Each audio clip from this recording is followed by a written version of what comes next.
My name is Brigham Leak. I'm the Associate Director of Sustainability here at Brigham Young University, and it's my pleasure to welcome you to this panel discussion on nuclear energy in Utah. I'd like to thank and recognize each of tonight's sponsors. Back up to our slide here and recognize each of them. BYU Sustainability Office, which I lead, Heal Utah, Latter-day Saint Earth Stewardship, and Utah Clean Energy. I'm especially grateful to Mike Maxwell, Lexi Tuddenham, and Carmen Valdez, who worked with us through the summer to put this event together. I'd also like to recognize Carl Kruger, who is here tonight as BYU Sustainability Officer, and our student team, Colleen Barnes, Finn Parker, Jane Wilson, Olivia Burns. Finally, assisting us in the back is Teresa Gomez, BYU's Geospatial Information Systems Specialist and a board member of Latter-day Saint Earth Stewardship. Let's give these individuals a round of applause. As is custom here at BYU, we'd like to begin things with a prayer. Colleen Barnes will offer that prayer for us. Colleen, please come up to the front.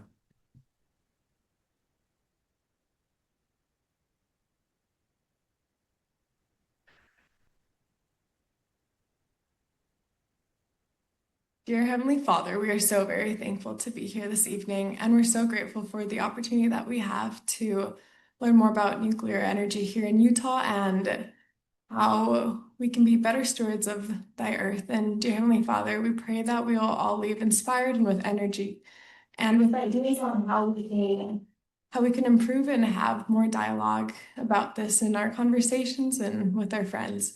We love thee so very much, and we're so grateful for thee, and we pray to have the Spirit here with us today. And we say these things in the name of Jesus Christ. Amen.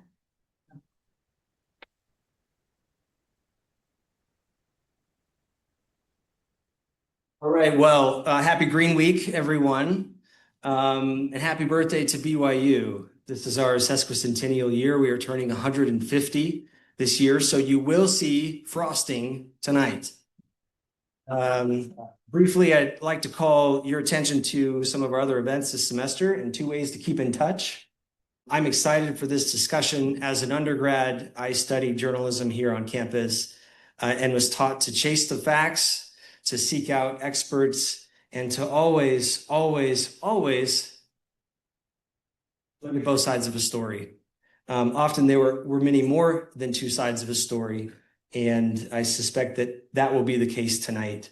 In my time in the newsroom, letters to the editor were common and commonly read. There was also, believe it or not, a weekly soapbox on Brigham's Square, literally a wooden box that you could stand on and air your grievances, deliver a rousing speech, or profess your love publicly and perhaps awkwardly to that girl in Chem 101. Something like this: Veronica, you're more than a study buddy, you're my destiny. And she would say, ah. These types of public forum were engaging, to say the least. Today, we tell our students, know the issues, get involved, volunteer, vote, especially on environmental issues. The result is, we hope, more understanding, more connection, and a more peaceable and sustainable society.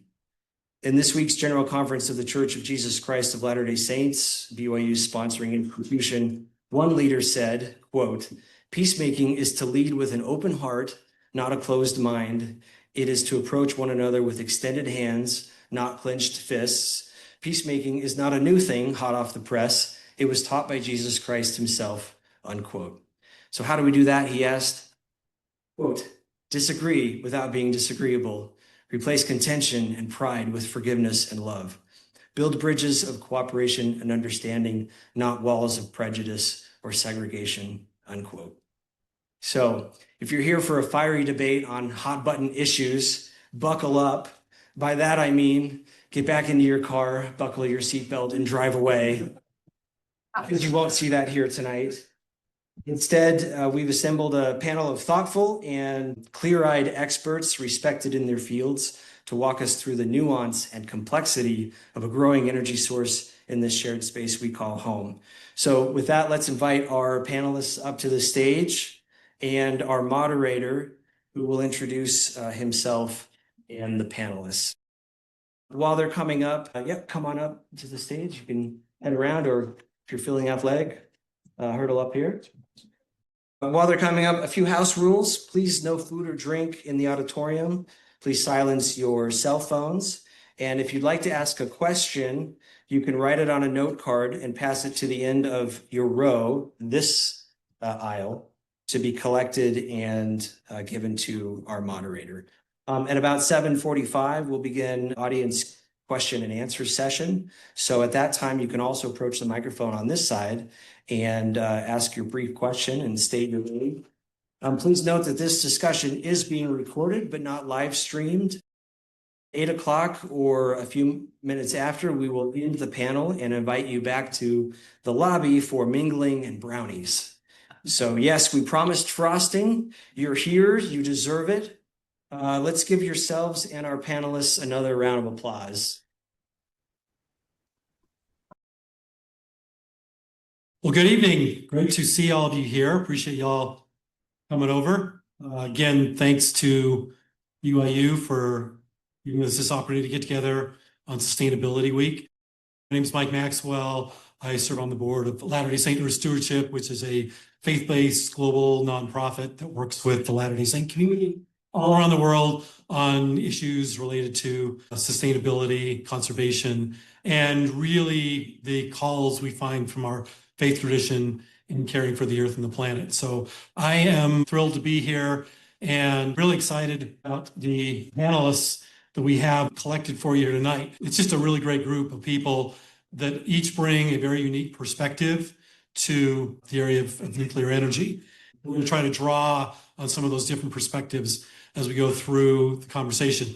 Also, we're going to be passing around note cards. If you have questions that you'd like the panelists to answer, at the end of the panel discussion, we are going to take some of the note cards you've written down. We will also have a microphone over here. So for those of you that feel inclined to come up and ask your question through the mic, you'll be welcome to do that. So you'll have either option, but certainly watch for those note cards as they come around. One other thing, I just shameless plug for LDS Earth Stewardship. We have a bunch of things going on here locally. Actually, Logan, most of these are with Utah Clean Energy, I'm just noticing. We're regularly doing educational events, community service, service project events. I see some of you here that have participated in some of those in the past. So thank you for that, and hope you continue to support our activities. So that's enough about me. Let's go across the panel here, and we'll start with Logan. We'll go from this side to the opposite side. All right, so thank you all for coming out, and thanks for the invitation to join you.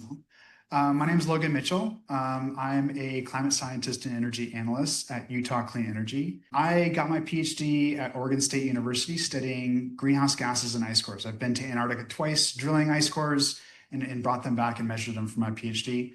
Don't hate me, but I then got a postdoc and was a professor at the University of Utah, that other university that's up there.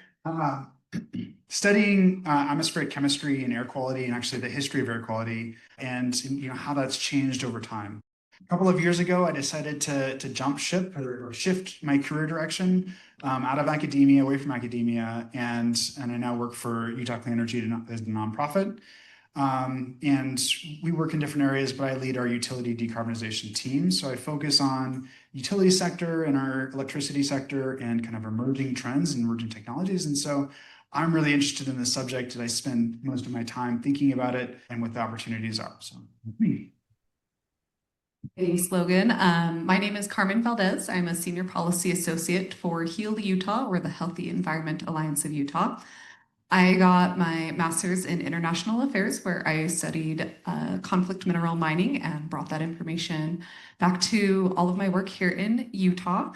Born and raised in Utah, did go to the other school, but have spent more time down here and have always held a special place in my heart for Provo Canyon and Maple Grove Canyon as well, or Mapleton. My areas of focus are on community exposures and the health effects that come through with all of that. We look at radioactive toxic exposures, air pollution exposures, and how we can implement a just and equitable energy future for all of us. We focus on lobbying up at the Capitol, for better or worse. And we work with great researchers, amazing people like all of those here on the panel, and with a lot of students too. We are a grassroots organization through and through. So if there's something you're concerned about, reach out. Let's have some conversations. And we're excited to be here and to chat with all of you. My name is Matt Mehmet. I actually did not go to the other school. I got a chemical engineering degree from Brigham Young University studying energy. In my last year at BYU, there were 4 scientists, nuclear scientists from the Idaho National Lab that came down and taught an introductory nuclear engineering course. And I knew it was trouble when it was a Friday night and I had turned down dates and hangouts to read the textbook. So at that point, I decided I was fascinated enough. I applied to grad school, got a master's and PhD in nuclear engineering from MIT. And from there, went to work at Westinghouse Electric Company, which is one of the primary producers and designers of nuclear reactors in the United States. I led their advanced reactor group, where I was working on a lot of the new advanced reactor designs that are now coming to fruition. After that, about 11 years ago, BYU reached out and the engineering department said, look, half of our students are interested in nuclear and we have nothing. How would you feel about coming back to teach? And I said, no. And then changed my mind about a year later. And so here I am teaching at BYU and I've been here for about 11 years. Thank you. I'm Danielle Andries, and I am at the other university. I'm a professor at the University of Utah. I've been there for 20 years now. My home department is the Department of Communication in the College of Humanities, and I'm currently the director of the Environmental Humanities Master's Program. My research comes from a humanities perspective, which means when we're looking at energy technologies, I'm not looking as much at the technical and scientific aspects, although I do have to be aware of those. I'm looking at the social, cultural, historical aspects. So how do we as a society make good decisions about energy technologies? My specific area of research is nuclear energy, and even more specifically, because we professors have very narrow areas of expertise or areas of interest, is nuclear waste siting decisions. So anyone in the room remember when there was a nuclear waste site proposed in the Skull Valley Ghost Chute lands? This was many years ago.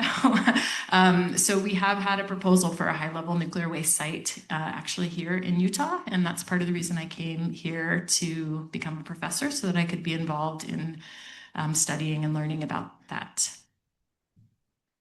Okay, well, thanks, everybody. And we're going to jump right into some questions here. And I'll say not every panelist is required to answer every question. So if you hear someone that states a response exactly the way you would state it, you can feel free to pass on it. The first question is a really broad question. Well, actually, before we get into the questions, I do want to leave just a little bit of framing. And I'm going to read this. It's, we're living in a global energy renaissance right now. It's a really cool time to be in the energy industry. So much innovation. Fossil fuels changed the world and created an incredible human abundance over the past century. Literally changed the world in ways that we still don't fully probably appreciate. But the present scale, the global scientific consensus is that carbon and particulate matter emissions from burning fossil fuels are really starting to harm human flourishing, and in fact, flourishing of all life on our planet. So our 21st century energy must be affordable, safe, as well as abundant. And that will continue to serve the 8 billion people going to 9 billion people and all the critical biodiversity on this planet as well. So sustainable energy solutions that can reduce carbon and particulate matter include hydroelectric. We have some of that in Utah. Wind, we have some of that in Utah. Solar, we have some of that in Utah. Ocean, we don't have any of that in Utah. Geothermal is just kind of starting in Utah. Hydrogen is still something I think a lot of people are starting to figure out.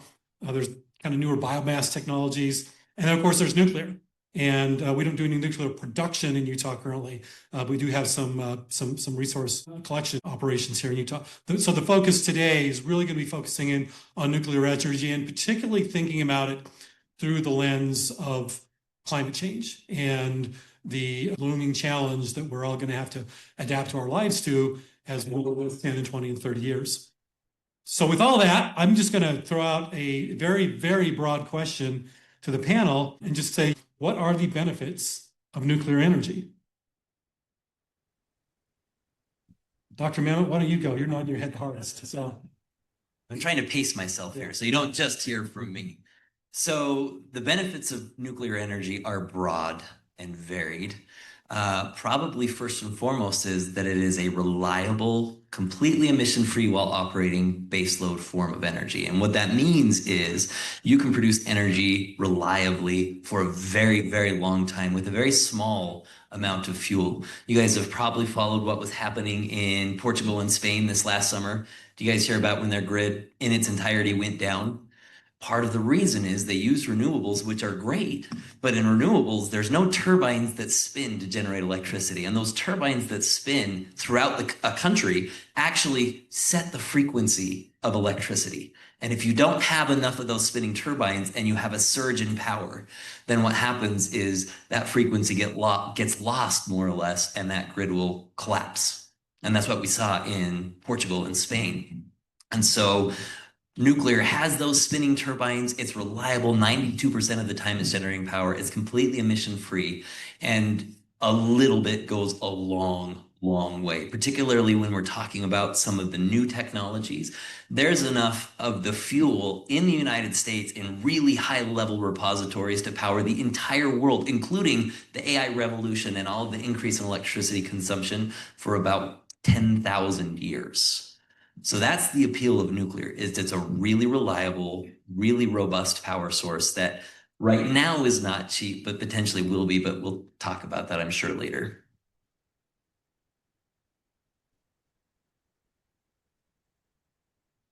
All right, so I want to just build off that. Maybe there's been some recent reports about the Iberian Peninsula blackout that I can touch base with you later. Turns out that actually the wind and solar aren't allowed to provide frequency modulation, and so that was actually a big part of the problem, which is something that they didn't have in Spain and Portugal, which we actually do have here. Thankfully, we've had foresightful regulators at the national scale that are realizing that wind and solar can provide these services if you program them correctly. And so sometimes it's as simple as a software update. And the other thing about that blackout was that they have very few battery storage and very little battery storage there. And battery storage could have really helped in that situation. So anyways, but that doesn't take away from the point that nuclear energy does provide spinning reserve. Inertia is what the people are concerned about. That can set the frequency of the grid. And that's very important. The other thing that I would say is, the grid of our future, we're in the midst of this grand shift in how our energy system works.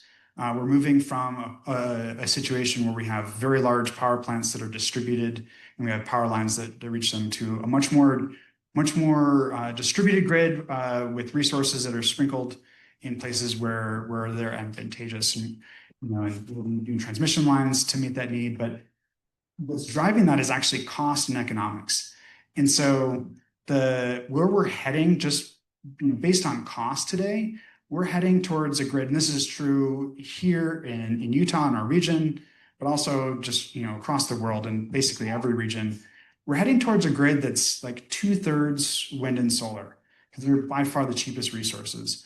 But they're, if you haven't noticed, the sun sets at night. People always say this as kind of like a gotcha question, like, yeah, I know the sun sets at night. And so they're variable generation. Of course, we have batteries. Batteries can now make solar dispatchable when we need it. And so that's affecting the economics of the whole system. But we're heading towards a system. You wouldn't want an economic system would not be 100% wind and solar. It actually can get quite expensive. You can do it, but it gets quite expensive. And so kind of that least cost point is about 2/3 wind and solar with battery storage. But you still need something that can fill in the gaps. You need dispatchable baseload. And if we want to address climate change, it also needs to be clean. So we're looking for clean, dispatchable, clean, firm generation resources. And nuclear is one of the technologies that can fill that gap. I call it it's like the last mile of decarbonization for our electricity system. And so there are a lot of different technologies that are seeking to meet that need, and nuclear is certainly one of them. And it's something that's been proven. We've used it for a long time. By and large, it's a quite safe resource. So there are many advantages, and I'm sure we'll talk about the other side of that as well. But just to put that out there, that those are some initial thoughts. Anybody want to add to that? Danielle, looks like you're. I'll just add a quick point. One of the things that I think about is how do certain energy sources compare with other energy sources? And as you'll find out, I'll probably add to some of the reasons why I think we should be skeptical of nuclear power later in the answers. But one of the reasons that it is really valuable is that it has less greenhouse gas emissions than oil, gas, and coal. And those are fuels that many folks are trying to move away from. So that is really an advantage that I see of it. And then another advantage, if we look at just the production of the nuclear energy, unlike a coal plant that releases a lot of air pollution, we're not going to see a lot of air pollution coming from the creation of nuclear power from a nuclear power plant. We may see it if we look at the entire life cycle, but those are some of the things that I think about when I think about the benefits. And I think last to add, having engineers here in the room with us and on our panel is nuclear is a really great opportunity to remind ourselves that we keep learning and keep growing as humans. We learn from our past mistakes, hopefully, and we grow and we're trying to strive and be better, right? That's the whole point. We want to develop this cool new energy that meets all of these needs and demands without putting anyone else out in the dark, right? So when I look at nuclear, I try to remember how cool it is that humans developed these types of energy sources and that we continue to work on it. I think there are, last I counted, almost 100, if not 100 different new proposed small modular nuclear reactors out there. And that's really incredible to think about, that we are continuing to develop these ideas and come up with something that's going to meet our needs for today and for the future generations. And so when I think about nuclear energy, I think about the opportunities that us as humans and you as students, as these next generations have when developing our energy future. A number of you touched on climate change already with respect to carbon emissions. That was really going to be my next question. But anything that maybe hasn't been said when we think about nuclear and we think about the impact on carbon release and climate change. Do you want to add anything? Feels like Danielle, you had something. Yeah, thank you. So when we look at the entire life cycle of any energy technology, we're not looking at just the production of that electricity. We're looking at the processes of extraction, the processes afterwards, where you might have to store nuclear waste in this case. And so when we look at the entire life cycle, there's a great study by Benjamin Sovacool that evaluates life cycle greenhouse gas emissions from all of the energy technologies. And nuclear is definitely lower, as I said in my previous response. It's lower than oil, natural gas, and coal. It's actually higher than solar, wind, geothermal, and some of the other options. So I always, especially as a communication scholar and a rhetorical scholar, it's really important when we hear nuclear power being called clean or green, that's referring to just the creation of the electricity. It's not the entire life cycle of it. So there are greenhouse gas emissions that come from the use of nuclear power. They're just happening at the mining level, the milling level, and then the transport of nuclear wastes. So I'll touch on that a little bit. And that point is very correct, that every single source of power generates emissions in the production. You're making concrete, you're making steel, but that's also true for things like solar panels and windmill blades. And so there were actually several scientists, partly as a result of that study, but in addition to that went through and did an entire life cycle analysis, did all the calculations for the emissions and for the release of any toxin that goes into the environment. And they focused in particular in one of their results on carbon emissions. And it turns out that nuclear actually was lower than several of the others when you accounted for the mining, the fabrication, the extraction, and the disposal, and ends up being probably one of the lower ones. So I would agree and disagree at the same time with that assessment that nuclear is not quite the bottom. It actually is quite low because all of the powers need that initial extraction of some type of mineral. They all need fabrication into the right form, and then they need disposal. And when all of those are taken into account across the data of the different industries, they found that nuclear was tied or close to tied with the very bottom, which would be solar. I'll just add that no energy is perfect. There is no free lunch. That does not exist. And that's especially true in energy. And to the extent that there's carbon emissions associated with mining, we're getting new equipment. We're electrifying a lot of our mining equipment around the world. So like those emissions, those upstream emissions will go down. It's not to say in like, I think at some point, we need the thing that I'm most concerned about as, that I keep in my mind as a climate scientist, like let's get 90%, let's get 95% emission reductions. Let's go for that. And we can figure out the last bit later. The problem is that we're emitting so much so fast. Let's do the easy decarbonization. And then where they stack up in terms of like that last little bit, it's important to consider like those, but I think in the large scale of things, it's maybe a second tier concern for me. Carmen, you want to add or? I have concerns about different emissions, so I bet that might come up in another question. Okay. All right, I'm going to go to my next question. I've actually got a visual I'm going to put up on the screen behind these guys. We're going to talk about the risks now, some of the risks that are inherent in this. And we've talked about every energy source has a risk, but nuclear has a cycle, starts with mining. There's an element of refinement that goes on. Then the energy goes into the reactor, and then the spent fuel has to be stored and housed until we figure out really good ways to recycle it. It could be toxic for a very, very, very long time. And I'll let these guys talk about what that means.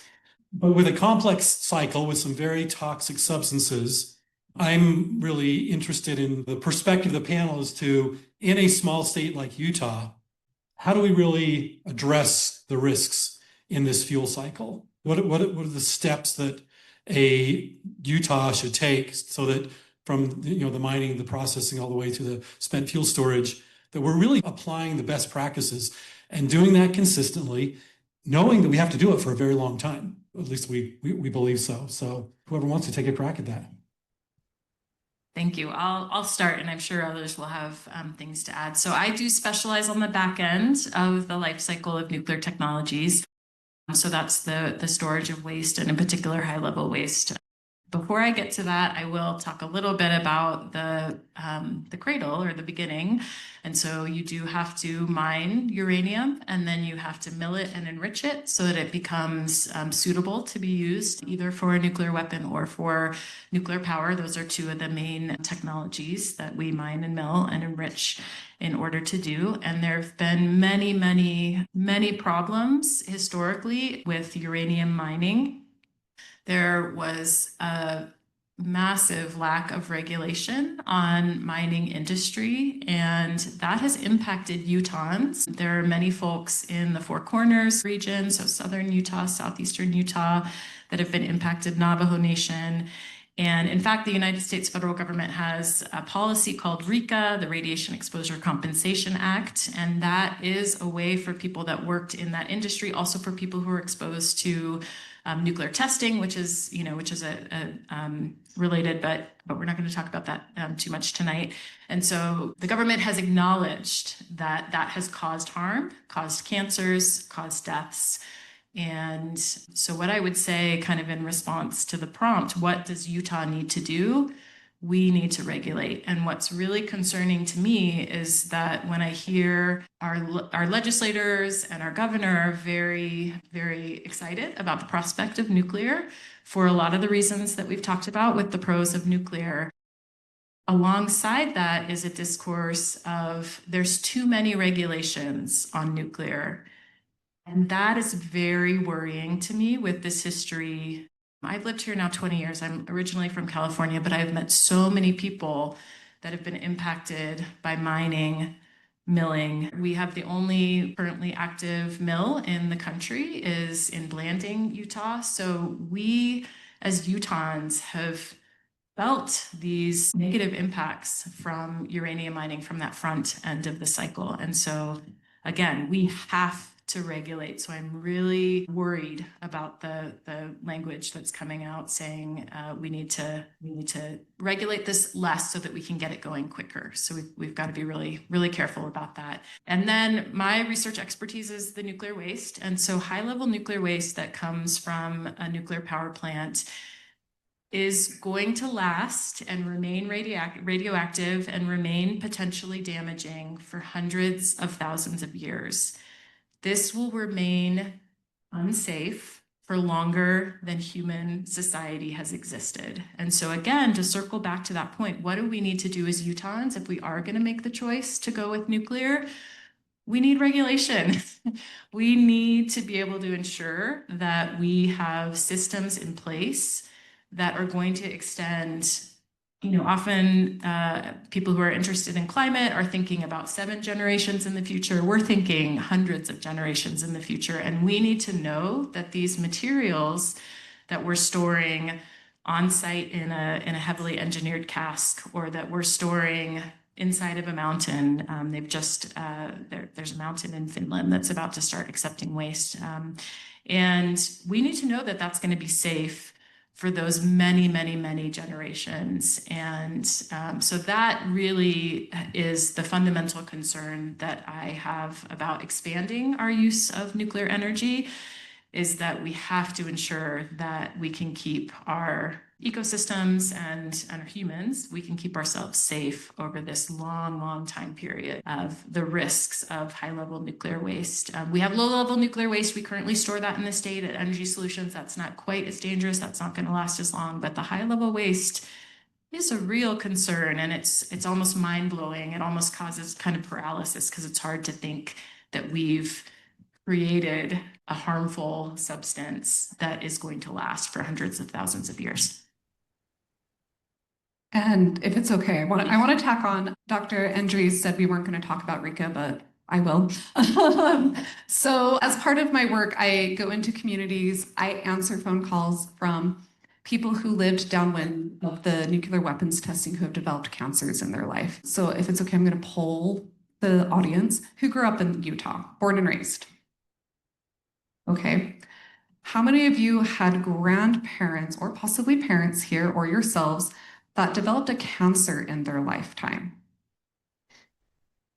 So when you look at RECA, between 1951 and 1962, there were about 100 nuclear weapons detonated in Nevada, which meant that all that nuclear fallout came across Utah in our atmosphere and deposited into our soils, was absorbed by plant matter, eaten by animals, or absorbed by human skin and contact. So because of all of that, communities in Washington County started noticing cancer clusters that developed years later, right? They were able to mark X's along whole streets of people who developed cancers.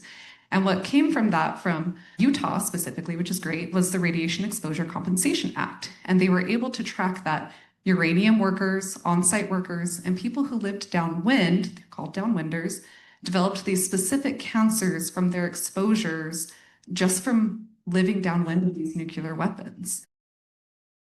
Over the last several decades, and over the past decade, we've worked to expand to include all of Utah, because at first, downwinders were only covered the southern part of the state. But there's a map outside at our heel table where you can see that nuclear fallout was deposited all across Utah. So for me personally, I'm going to share a personal story. My grandma, born and raised by Kennecott up in Salt Lake City. Mom was born there. I was born there. My grandmother now qualifies for RECA because she has lived in Utah her whole life. She developed a cancer. She's developed 2 cancers. And then my mom developed 2 cancers. So we see this as part of our history. So when we talk about deregulating, we need to make sure that we don't repeat a whole history. And we know from researchers and from people who work in enrichment that the nuclear fuel is more radioactive than that for nuclear weapons. So this is extremely radioactive materials, and it will be stored on site indefinitely because we do not have a national waste storage site. So when we talk about putting a lot of nuclear power plants throughout our communities, we need to think about the uranium workers. We have better regulations now, but The problem with uranium and radiation exposure is it doesn't cause cancer right away. It takes years to develop. It takes long-term exposures. And there's a lot of pathways of exposures, right? I mentioned the soil to the blade of grass, to the cow, to the person. So we really need to ensure that if we're moving forward with this, that we have best practices, not just electric mining equipment, but that we're limiting the exposure of our uranium workers and the enrichment workers and the transportation workers and those at the back end of the waste cycle of all the material to get it to the point to be fuel, because all of those people are exposed. So I share the concern because we've seen this history. Utah was the cradle of all of that. And this is a history a lot of us haven't thought about, right? We just kind of think, oh, cancer's run in our family. That's not always the case in Utah. So when there's so many other environmental concerns, we need to be careful on which, right, there's no free lunch. So if we're going to move forward with any sort of energy source, we need to make sure that we are protecting 7 generations ahead. There was a recent study that came out from the other university, I'm sorry, but the Salt Lake Trib reported on it earlier this week about the intergenerational effects that if your grandmother was exposed to pollutants while pregnant with your mother or father, you as the grandchild could have health problems in your future, including intellectual disabilities. So we can see the history of this, and we don't want to create a new generation of downwinders or people who have cancer problems going forward. So these are our biggest concerns when talking about all of these energies coming forward is how do we make sure we don't repeat these past mistakes? And again, we're humans. I'm hoping we can solve all of these issues, right? But that this material will remain on our soil and has been in our soil for decades. So this is a big part of what we need to think about moving forward. I'll wrap it up if you want to go next. I don't have a strong expertise in this, so I don't actually have very much to say about this. So I think I'll have more to add later, but I think I'm just pass it over to you. Okay, sounds good. So I have 3 things that I want to talk about. And the first is the concern with the downwinders is real and tragic and highly problematic. And the concern with the deaths due to radiation mining exposure are significant. And as with every industry when it first started, we just didn't know what we were doing. The same thing could be said of coal with black lung and a lot of the issues that happen with coal cave-ins. It's just the reality that when we learn a new technology and try and industrialize a new technology, we kind of screw up. And in the case of nuclear, it was extra bad because then the government covered it up and tried to say, oh, there's no problem here, move along, when everybody saw that there clearly was. In response to that, I do want to clarify, there is a massive, massive difference between nuclear energy and nuclear weapons in scale, in amount of exposure, in amount of problems.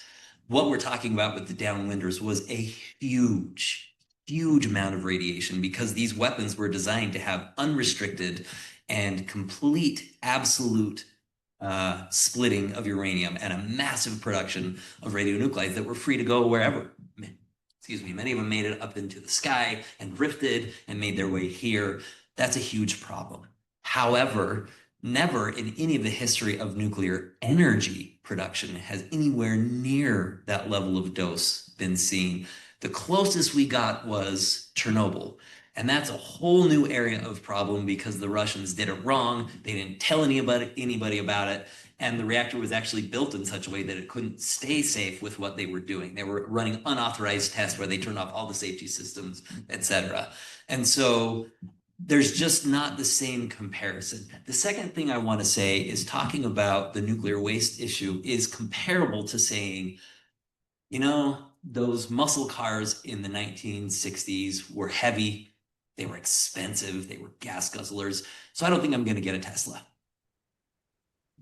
Well, why not? Well, it's because Tesla is so many iterations of technology beyond where that was. And so a lot of the things we're talking about with the waste that lasts hundreds of thousands of years, et cetera, that's true if you're using the technology that was developed in the 1950s and not have any of the improvements. I will tell you right now, there are ways where you can take nuclear waste and reduce it to 0.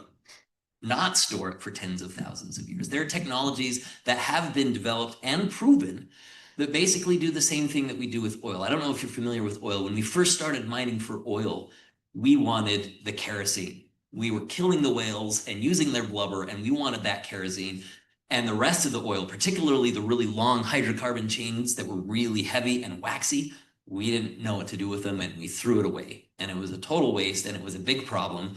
Well, it turns out over the last several decades, we figured out how to take every single piece of that oil and use it as a product. To now, there is nothing left over in those refineries. The last little bit you can't use, they burn for the energy they need to heat up some of their other processes.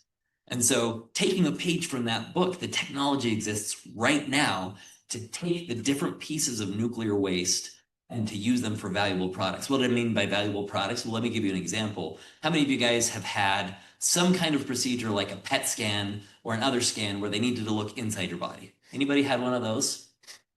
We do about 20 million procedures a year worth of those investigative medical scans. And it's done with a material known as molybdenum-99. That particular isotope is only produced so far economically from splitting atoms, from fission. Anybody know how much that isotope is worth? Because of its medical use and because of how hard it is to get, it is $30 million a gram. Per gram. That's how much that isotope is worth. Because right now we import all of it. It decays away after about 3 weeks. We cannot produce it in the United States. However, with this technology, we actually pioneered right here at BYU. We demonstrated we could pull that molybdenum-99 out of nuclear waste very easily, very cheaply, and we could produce the world supply with about a 12 megawatt reactor. So there are technologies that make this waste, which is a serious concern as it sits, become a product and a benefit to mankind. And a lot of those technologies are new or have been developed and proven in other places like France, who has been recycling for a long time. Probably the capstone of this is if we use a material other than the uranium we dig out of the ground, we have a real advantage. I mentioned that we have 10,000 years worth of nuclear fuel just in the US to power the whole world. That's actually in the form of thorium. Thorium requires a different kind of reactor to use. But when we use thorium, plutonium, americium, curium, and these 300,000 year isotopes aren't even produced. The longest lived isotope that you have is the thorium itself, which, by the way, if you're wondering about thorium, if you were to go outside and dig up about a cubic meter of earth, I don't know if anybody knows what that is, not any much earth, 2 cups of that would be thorium. It's all around us. It's totally ubiquitous. We'd, of course, go to the deposits that are very rich, like in Wyoming and Idaho and Montana. But this material, if we use it for the nuclear fuel, it does not make plutonium, americium, curium, and it lasts, if we're talking about the radioactive parts that are non-thorium, about 300 years tops. And by the way, that 300-year isotope is something that the industry uses to investigate thicknesses of soda cans, to scope for new minerals in the earth. All of these things have a use if we can separate them out. And current technology, that's really hard to do. The advanced reactors excel at this and have demonstrated it can and is done on a regular basis. I don't remember the third because I talked too much about the second. So circling back to Carmen's point earlier, it is amazing to see what humans can create and what humans can come up with. You can correct me if I'm wrong, but I think the thorium reactors are still pretty far down the line. Okay. Even still, the current reactor types that we have, if you want to implement them, like the last nuclear reactors that we created, and these were not small modular, as you know, these were kind of our traditional old scale of nuclear reactors. They got licensed in 2019, and the first one came online in 2023, and the second one in 2025. So all of this is to say, maybe I was, thinking it was a little further for the thorium. All of this is to say, nuclear is not an immediate response to climate change. If we want to immediately reduce our greenhouse gas emissions, this is years down the line, whereas solar, wind are much closer to being able to do that. The other thing that I would add is that I'm thrilled to hear that there are some new technologies to reduce the amount of waste. That's really exciting. But we have about 90,000 metric tons of high-level nuclear waste that's already sitting on plants. I don't know all of the science of the Fukushima accident. I know it wasn't as bad as nuclear testing, but part of the problem with the Fukushima disaster was that the spent fuel rods that are sitting in pools and waiting to be transported to a nuclear waste facility, there were some problems with those pools. And so I think it is really exciting to see that we have kind of the benefit of some of the history and that we can innovate technologies, but we still have to do something with that 90,000 metric tons that is going to be radioactive and potentially dangerous for hundreds of thousands of years. And that requires us to think multiple generations in the future. Before I give it back to you, I want to bring up one other point. There is a study recently out of Stanford that looks at the small modular reactor designs. As Carmen said, or maybe Matt said, there's like hundreds of them. There's lots of innovation right now. It's really exciting to see all of these different designs. But that study out of Stanford said that those are not actually going to reduce the danger kind of level, the radioactive level of the waste. They might reduce the amount of waste. And they're actually going to open up some new areas. That always happens when we innovate technologies. So we may be looking at different sorts of heavy metals or toxic materials that are going to come into these new designs. So I think that we can't say that we're ever going to have no toxic impact from nuclear technologies. I think that would be unfair. As we started this conversation, every single energy technology that we're working with has risks and benefits, and we as a society decide which of those are acceptable. So a couple of points. It was mentioned that it will be years before these reactors are developed. I want to highlight there are 3 reactors right now that have a license that are getting built that are advanced reactors right now and will be done by 2030. So TerraPower is working on their plant that's going to Kemmerer, Wyoming. This is one of those reactors that can drastically reduce the amount of waste. What it does is it uses those long-lived isotopes as the fuel itself. It actually splits some of those waste isotopes to make some power. And that's getting ready to go in by, according to their words, early 2030. Kairos Power is a company out of San Francisco, and they're developing a salt reactor, and they have a permit to build and test what they call the Hermes reactor, a small version of the reactor, by 2028. And so it's not as far off as people think. It's not as well known as some of the other technologies. As far as the 90,000 tons, is that what we said? Metric tons, that is a lot of waste, but let's keep in mind the 95% level of that waste is uranium. Uranium is really dense. So to put that in perspective, all of that waste, if it were collected and put in one spot, would fill one football field, about 20 feet high. That's it for the entire world's waste. And to that effect, those technologies that I mentioned, where you can separate out the waste, can be done retroactively with those 90,000 metric tons. The same technology can be used. France has been doing it for a long time, and the technologies that we're developing in the US can be done even better. And so there's nothing that we can't fix if we put our mind to it. There is technologies to make that happen. The reason why it hasn't been done, and really the only reason it hasn't been done, is because of economics. Right now, it is cheaper to go out and get fresh new uranium and not worry about the waste than it would be to deal with that waste. In fact, it's like 400 times more expensive if we were to take that waste and process it. It can be done, but right now there's no economic incentive. And economics is everything. Part of the reason why we're looking at nuclear now is some of these new technologies have the opportunity and the capacity to be really, really, really cheap. And I'm aware of the study out of Stanford. That small modular reactor study, interestingly enough, focused specifically on the small modular reactors that we have developed and run. And you know what those all are? It's the same old technology, the light water reactors. It doesn't take into account the new technology. And when you look at, you guys are familiar with the economy of scale curves. The smaller you make something, the more it costs per unit something.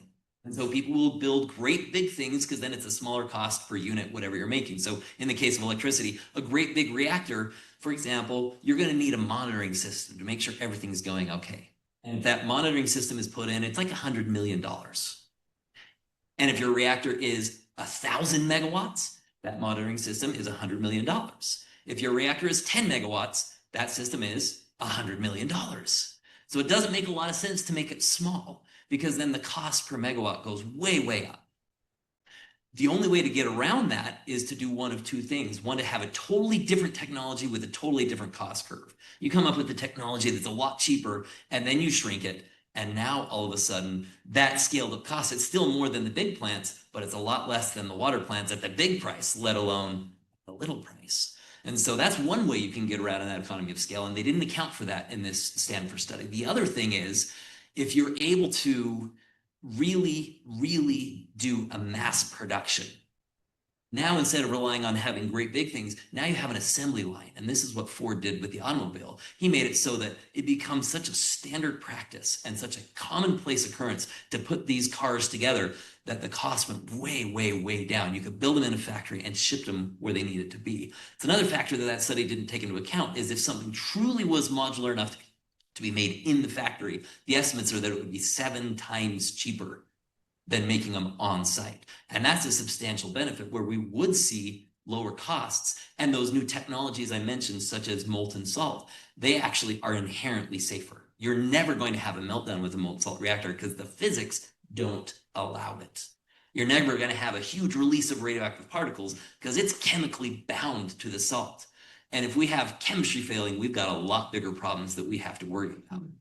And so there are ways to get around the safety and the cost that are not just a straight scale down to the technology, which is what the Stanford study looked at and what initially we looked at. When I was at Westinghouse with a small modular reactor, we said, hey, let's just take the AP1000 and make it small. And then we look at the price tag and we say, never mind, nobody will want this. But with new technologies and new fabrication methods, we can reach those targets, which can make that a cheaper technology. But it requires different technology and different methods than what we've done before. Anyone else want to comment on that? Okay, I'm aware of the time, and we did want to leave some time for some of all of you to ask questions. I think we've had notes going around. I don't know if we collected any cards with questions, but while we're collecting the card, you can also come up to the mic. You're feeling really brave about public speaking abilities, and ask the question if you'd like. I'm going to ask the panel one more question, and then we'll take your questions that you may have for them, either vis-a-vis the cards, or again, you're welcome to come up to the microphone. The last question I want to ask, I'm going to put a slide up on the screen. So when I was in middle school, it was at the height of the Cold War, and the United States and Russia had, USSR had literally hundreds of nuclear warheads pointed at each other. And we kind of lived with this pervasive, brooding fear that at some point somebody was going to push a button and there would be a disaster. And there was this US federal government effort back in the early 1980s to build this massive network, new network of nuclear missiles out in the West Desert of Utah. And I'm going to tell you all this because Brigham Young University is owned and operated by the Church of Jesus Christ of Latter-day Saints. Most of you that are familiar with the church's first presidency, which is the president, the prophet of the church, and the 2 counselors, they actually came out with a statement. The church doesn't always comment on issues that might fall into the political arena, but they actually came out with this statement in 1981, charging the U.S. federal government not to build this array of hundreds of nuclear missiles in the West Desert. And you can read the comment here. And I remember as a young person just feeling this tremendous reassurance that, we'd taken some small step towards trying to slow down this whole nuclear missile crisis that everybody thought was going to destroy all of us at the point. So the question I have for the panel is, and I ask this because it's come up in sources, does a resurgence in nuclear energy also create a resurgence in the development of nuclear weapons technology? It doesn't have to. Those are interconnected technologies, of course. They are 2 of the biggest technologies that come out of the uranium that we bring out of the earth. It doesn't have to. I'm worried that it will continue to be connected. It requires a very, again, I think maybe returning to one of the themes that I think is really important, which is like responsible governance and regulation. And to me, that's really crucial towards making sure that those two are not connected. And so I'm sure that Matt could talk to it even more kind of technically than I can, but one of the reasons we actually don't reprocess, and the reason that Carter and Reagan and the Bushes and Obama and Biden have kind of maintained this policy of not reprocessing, is that when you reprocess like France does, the waste is more highly fissionable and easier to make into a nuclear weapon. And so that is an example of a policy that said, hey, we really want to move forward with nuclear power. We want to limit the ability of the byproducts to be turned into fissionable products that can be more easily made into weapons.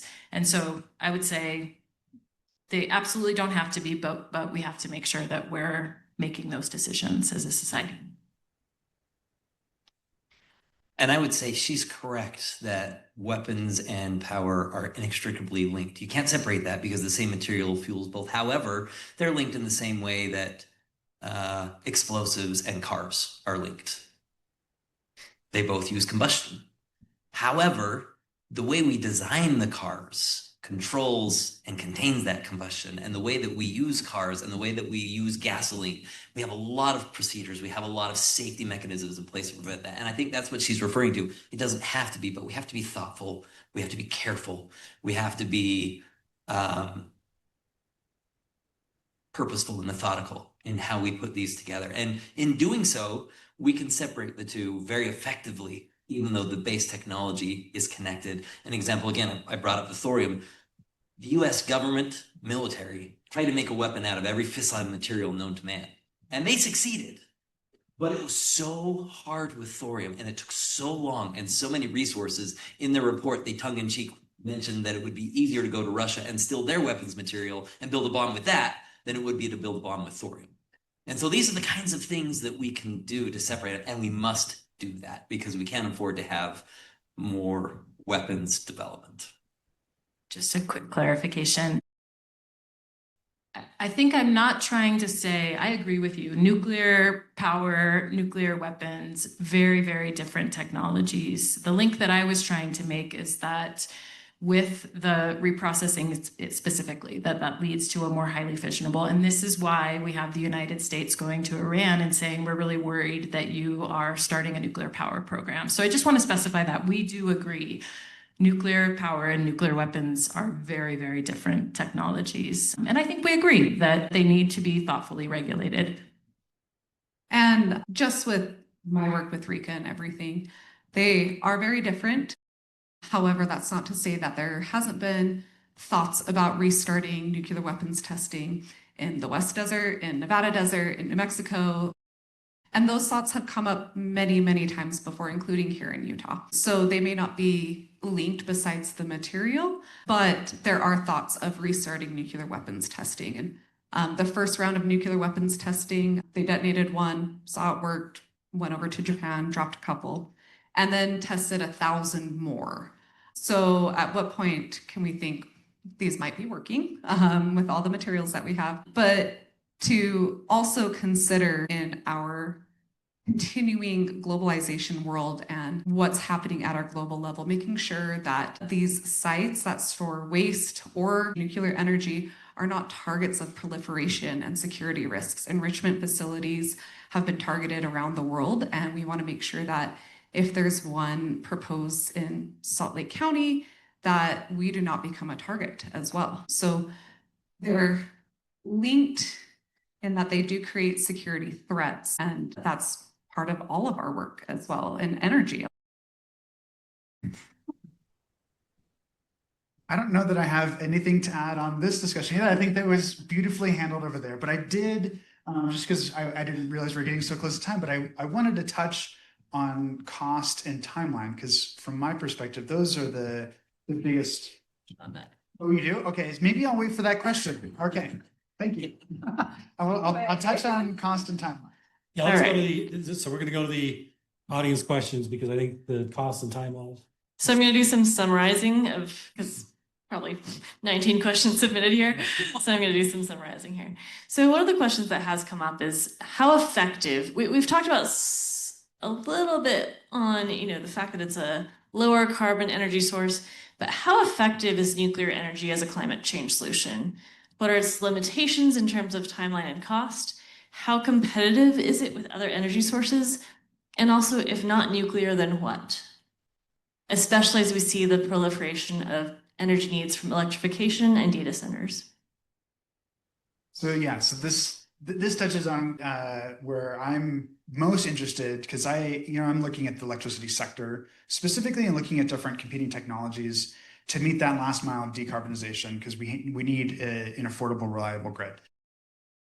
And one of the things that I'm looking at, we don't have a lot of recent examples of build out of nuclear reactors, and the ones that have come online have been over budget and delayed. And there actually is quite a long history, or I guess I don't know if it's long, but it's, over the last couple of decades, as new designs have been proposed, they've often been proposed at a low cost, and then as you get closer to being developed, the costs kind of go up and inflate. One of the most recent examples is the NuScale project, and it started out in the UAMPS. There's a bunch of municipalities that were interested in investing in it, and then as it got closer to production, the costs almost doubled, and that's not something that these communities could bear. Now, that points to a role for the federal government for investment and innovation to drive down this cost, but it's still, there's this pattern of promising a lot and not delivering enough on it. And so the one project that we have in our region is the TerraPower project. It was announced in 2022 or so, and it was supposed to come online in 2030. Nobody believed it. Nobody believed it. And last fall, they announced that it's going to be delayed by 2 years, so 2032. And it may be that they'll be able to advance that. Like if they can, part of the challenge was finding the HALEU fuel, which is the high assay, low enriched uranium fuel. And because it used to be that the only supplier of that was in Russia. And then when they invaded Ukraine, they said, okay, we're not going to get that from them. And so now we have to spin up this whole domestic supply chain. And we'll see how fast they can actually get a hold of it. That might delay it by 2 years. And they don't expect to have HALEU till 10 years from now. 10 years from now. Okay, so that's a challenge. And that power plant's going to be a 500 megawatt power plant. So for context, a gigantic coal plant is about 1,500 megawatts. So it's like a third of a giant coal plant. But still, like it's the scale of a medium-sized natural gas power plant. And it's going to take like a decade or so to build it. That was announced in 2022. There hasn't been a second, in a lot of the cost is actually going to be picked up by Bill Gates. Breakthrough Energy, he's said, we're going to cover this project. We're going to build this sucker. And because the first of a kind project is always the most expensive. And Bill Gates is really concerned. He thinks nuclear energy is a big part of the solution. And so he's like, we're going to get this one over the line. So he's guaranteeing that ratepayers aren't going to be affected. So thank you, Bill Gates. When it comes online, we can all thank Bill Gates that he's picking up the tab, any extra tab for it. But he's not going to keep picking up, the second one and the third one. And so those costs need to come down real fast if this energy source is going to be cost competitive. And what I'm looking for, the signal that I'm looking for to see if nuclear energy is going to be a big part of the solution is if companies that are out there, the companies are AI companies and large hyperscalers, they are demanding energy. They're like, we'll pay anything for energy. And so I'm waiting to see more signed contracts saying, okay, we'll buy units number 2 and 3 and 4 and 5. And we haven't seen that yet. And it's been several years. And so that's one of the things that I'm concerned about. And the other option is to go with like the Vogtle option. It's the Westinghouse. It's like the AP1000. Like this thing works. We know how to build it, but it's expensive. And so like at the end of the day, so just to give you round numbers, this is my understanding. Like first of a kind nuclear projects, they're coming in at I'm going to talk about the levelized cost of energy. So it's taking all the costs to build it, construct it, fuel it over its lifetime, and then decommission at at the end. So take all of those costs. Doesn't include, I don't think it includes storage of nuclear waste. That's a separate cost that we're assuming that the American taxpayers are going to bear at some point, but or maybe we can figure out a way to reprocess it. I don't know with that. But the levelized cost of the life of the project, $190 per megawatt hour.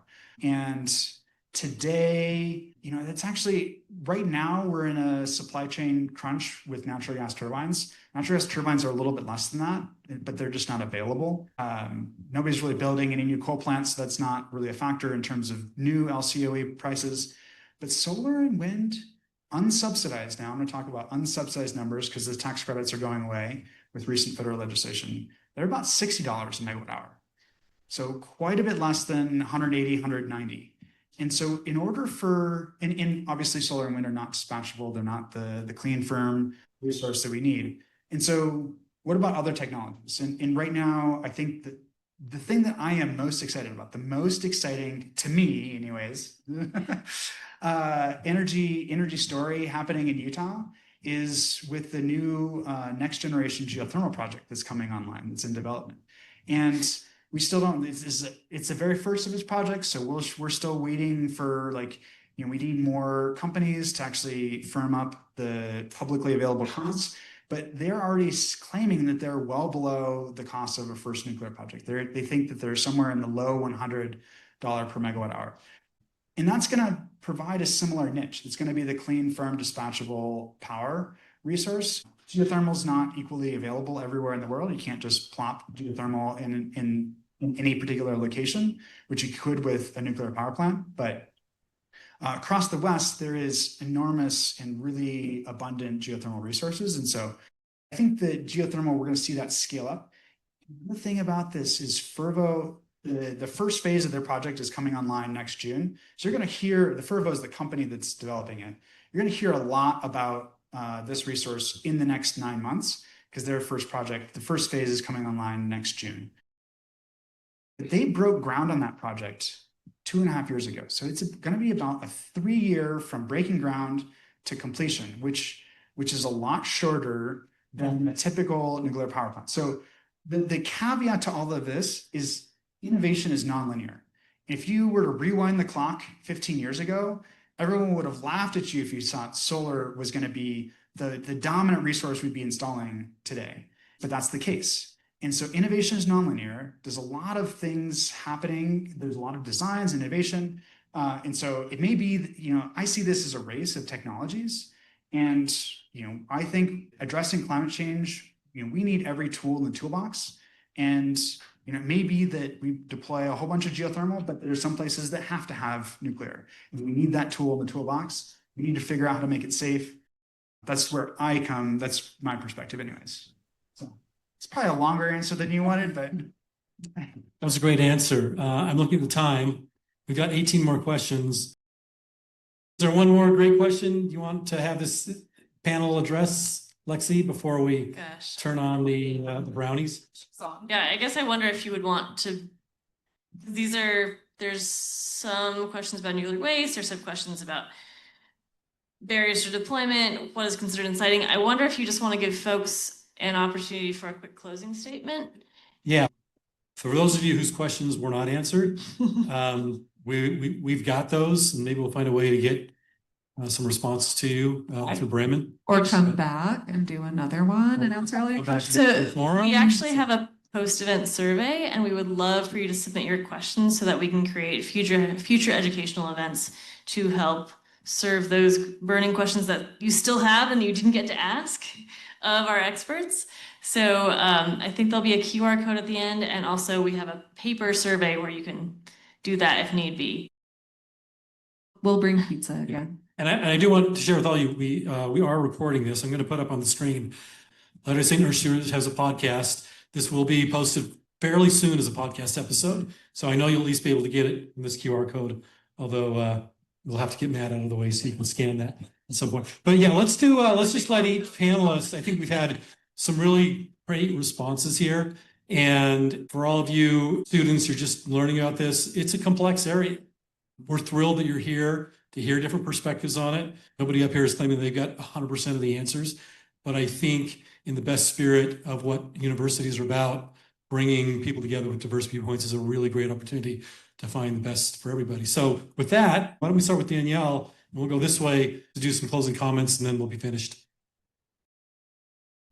Nuclear reliably supplies about 20% of our electricity in the US, and I'm not in favor of scaling that back, decommissioning, anything like that. I think that we can deal with the waste responsibly and put a lot of energy into that. What I'm worried about is a scale up before we've really figured out what are the best ways to respond to nuclear waste.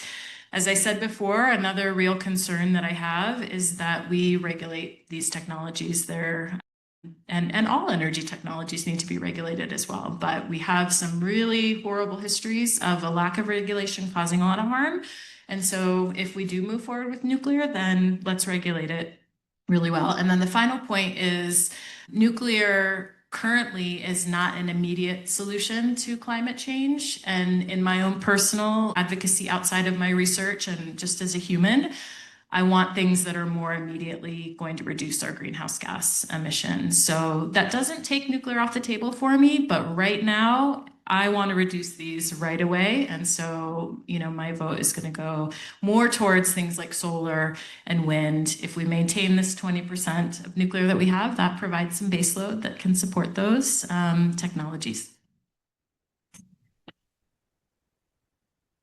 Final statement. If you can't tell, I'm very pro-nuclear. But that's because I've studied extensively as an engineer, as a developer, as a scientist, a lot of these technologies in the heart of them. And nuclear has a real potential. And I think we have a risk here, and Logan gave some great examples of looking at all the potential futures and saying nuclear is bad because some of these were bad, right? Because for his example of Vogel and of Kemmerer, we have the example of Kairos. And Kairos got a test reactor when the typical track record for getting a test reactor up and built is 3 years for a license for a test reactor. They got it in 1. So they're on the opposite side of the schedule where they're speeding things up. And so I think the best I could summarize is that we are in nuclear energy space at the exact same place that the world was at the advent of the steam engine. And when people first thought of the steam engine was too expensive. It wasn't safe. Lots of people died or were severely injured from steam engines, and it didn't make a lot of sense. And the industrial revolution that depended on the steam engine was at jeopardy until after many, many dozens of iterations, finally one group got it right. They figured out how to safely and cheaply derive energy, mechanical energy from steam. And it was so successful that it drove this industrial revolution. I think we're at that same place. We have 70 plus different groups that are trying to figure out how to solve these real concerns for nuclear, figure out how to make it work. And I genuinely think looking at the field and studying most of these designs, somebody's going to make it work. And when they do, they'll address a lot of those issues. And we'll see a revolution in energy comparable to the industrial revolution, where instead of steam engines, now we have a power source that is cheap, effective, and has addressed those issues that were problematic before, just like they addressed the issues of the steam engine. So that's kind of where I sit. I might be too hopeful and optimistic, but looking at the technologies and where they've come in the last 5 years, I genuinely think that potential exists, and kudos to whoever can make it work. I am grateful for your hope. I think all of us need to have that, and we too hope all of these things can be solved if we're going to pursue these. And this goes for all energy sources. And recognizing the past and the present. We have the only operating uranium mill in the nation. And just last weekend, I was down there with the people who live around that mill and their concerns about their exposure. So this is something that's happening today too. So we need to then think about our future. We are so grateful for all of those that have gone before us to get us where we are. There has been loss, and that's something to be honored. And just recognizing that as we get better, right? Ford did modify and get it so they could produce a whole bunch. We see recalls. So let's make sure we keep bettering each and every year, and we're seeing that. So we are hopeful for this, but we need to make sure we diversify our energy portfolio. On geothermal in Utah is pretty cool. We're pretty good at fracking in Utah, so we can look at that option with geothermal. And it gives us opportunities to diversify that grid while still maintaining the 20% and maybe finding that solution that if HALO's 10 years out, right, making sure we address all those issues in the next 10 years so that it's ready to go. So we want to not discourage anyone. We want you to actually become more invested in this research to make sure that we are putting our best foot forward and developing a better energy future. Quick question for you. How big is the Kairos reactor in megawatts? So the Hermes one is just their test reactor. Yeah. So it's a little prototype reactor that's required before the big one. But how big will the big one be? I believe it's 300 megawatts.